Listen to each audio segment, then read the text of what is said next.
Hey everybody, welcome back to Whiteboard Finance. In this video, I'm going to teach you the BRRRR strategy and why it's the best way to build wealth in 2019.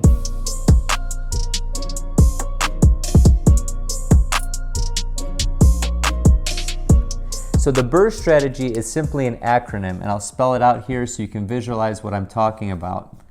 Okay? So typically, when people talk about the BRRRR strategy, they're talking about buying a property,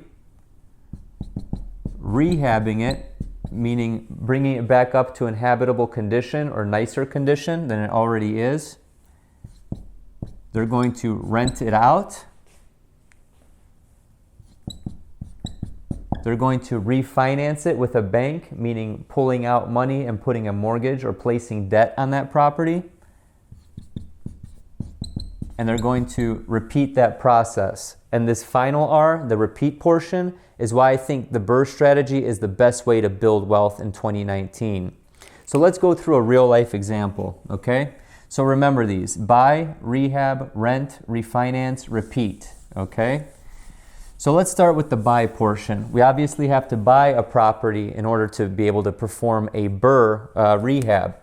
So with the buy, we start with a property, and we identify a property and we find out what the ARV is.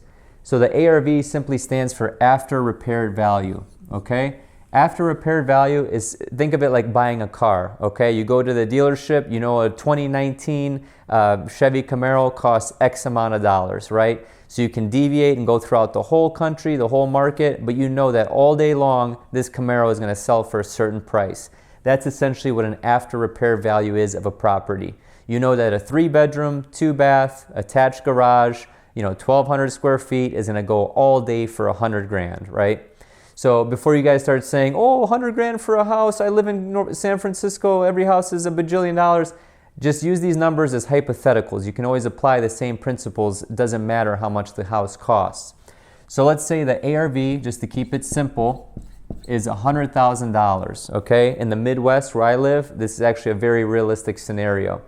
So we know that we identified a property. It's kind of rough around the edges. Let's just say someone passed away, someone inherited the property, and it's just been sitting vacant for a few years, right? So this person is a motivated seller.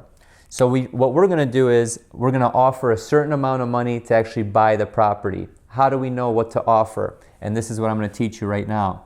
So your purchase price, okay, purchase price is simply your ARV, your after repair value, times 0.7, 70%, minus your repair costs.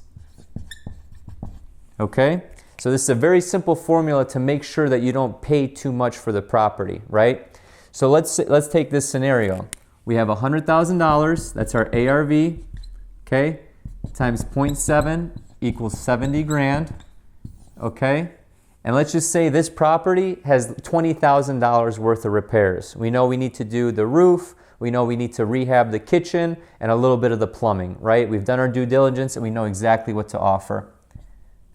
So minus 20K, we know that our purchase price all in is going to be $50,000. Does that make sense? So knowing this, how do we come up with this $50,000? Some investors use cash, sometimes they use a HELOC, which is a home equity line of credit on their own primary residence.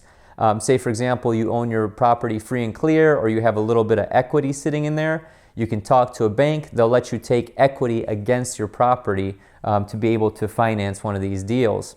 You can use other people's money, you can use hard money lenders. There's a plethora of ways to be able to get this money. Let's save that for another video.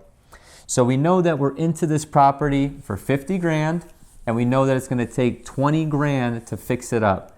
So all in, we have $70,000 into this deal, right? So that's the buy portion.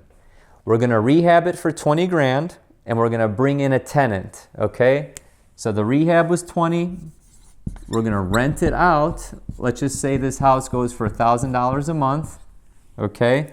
Typically, a house in this area for $100,000 will be right around $1,200 a month, but for the sake of this video, let's just say we're getting $1,000. It doesn't really matter, okay? So at this point, we want to go on to our next R, which is refinance. We want to refinance that property, okay? And this is where the BRRRR strategy becomes super powerful. So you remember, we have $70,000 into this deal of, let's just call it our own money. Let's say it's 70 grand cash, right? At this point, you go to the bank, and banks are willing to lend up to 75 to 80% of the loan to value. So stay with me here. 75% loan to value, we have an appraiser come through, they look at comparables in the area, and they say, you know what, Marco, this property indeed is $100,000 all day long. So this bank will give us 75% of the value, $100,000. So what's 75% of 100? That's 75 grand, okay? And at this point, they'll put either a 15 or a 30-year mortgage, depending on your numbers, whatever can work, onto the property. So they slap on a mortgage, they give you the 75 grand, which is tax-free, by the way. And now we can go on to our final R, which is repeat. We repeat this process, okay? So now you can see why the BRRRR strategy is one of the best ways to build wealth, because now we have a tenant in a rehabbed property that we essentially have no money in the deal. We're actually making 5 grand on the deal. So if you remember, the house itself cost $50,000 to buy. The repairs were about $20,000.